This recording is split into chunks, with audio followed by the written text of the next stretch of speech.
안녕하세요. 피부빵TV 피부과 전문의 방찬일입니다. 오늘은 여러분과 여드름 흉터에 대해서 한번 이야기해 볼까 하는데요.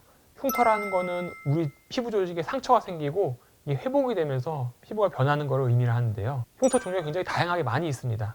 튀어 올라온 흉터도 있고요. 빨갛게 변한 흉터도 있고 검게 변한 흉터도 있고요. 파인 흉터들도 있어요. 흉터의 종류가 다양한 거는 상처에 대한 피부 회복 반응이 다양하기 때문에 그런 건데, 치료 역시 이런 원리에 따라 가지고 나눠서 접근을 해주는 게 굉장히 중요하다고 볼 수 있습니다.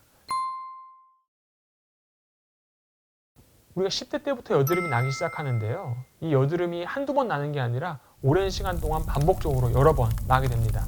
염증 반응이 그만큼 오래 지속이 되는 거고, 그로 인해 가지고 우리 피부를 지지해주는 콜라겐 섬유들이 주저앉아 버려요.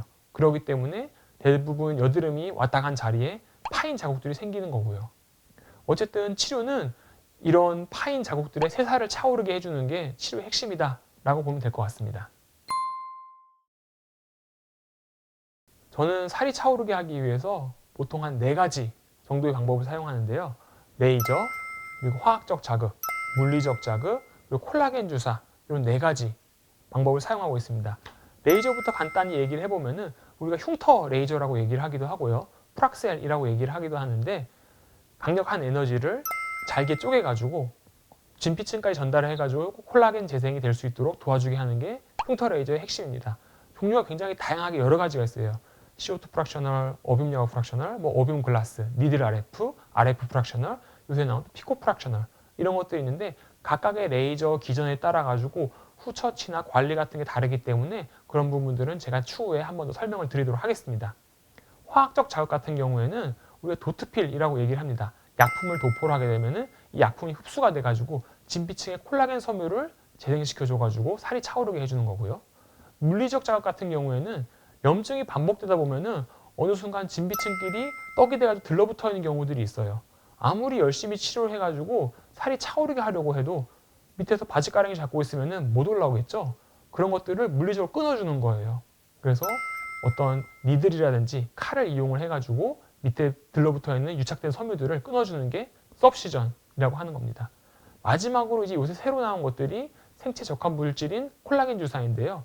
PDLLA를 진피층에 주사를 해가지고 콜라겐이 재생될 수 있게 직접적인 시그널을 줍니다. 또한 얘네들이 뼈대 역할을 하기 때문에 살이 더 잘 차오를 수 있게 되고요.